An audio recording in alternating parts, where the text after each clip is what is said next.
আর শুনছি তুমি নাকি বিড়ি খাও। এই কে কইছে তোমার আমি বিড়ি খাই? বিড়ি খাইলে যেমন কিডনি লিভার আর নারী বুড়ির মধ্যে সমস্যা হয়, আমি আল্লাহ পাপ দেয়।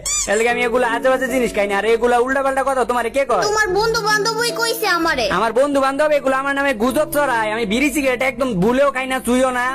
মাঝে মধ্যে দুই একটা টান দেই, আর এই টানও আমি নিজের লাগিয়া দিই না। নিজের লেগে দেও না মানে? ওই তো মাঝে মধ্যে দুই একটা টান দেই বাপদাদার ঐতিহ্য রক্ষা করার লাগিয়া। বাপ দাদার ঐতিহ্য মানে? বাপদাদার ঐতিহ্য মানে বুঝো না? বাপদাদার ঐতিহ্য মানে হইলো আমার বাপে সিগারেট খাইছে, আমার বাপের বাপে খাইছে, আমার দাদাই মানে আমার দাদাই খাইছে, দাদার দাদাইও খাইছে, দাদার দাদার দাদার দাদাইও খাইছে।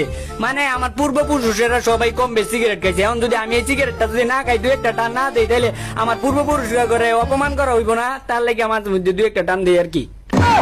এগুলা খাইও না, এগুলা খাওয়া কিন্তু ভালো না। হ্যাঁ এগুলা খাই না তো, এগুলা খাওয়া কি বালা নাকি? এগুলা আজে বাজে বলা পাই না খায়। আমি কইলাম না আমি মাঝে মধ্যে খালি দুই একটা টান দেই।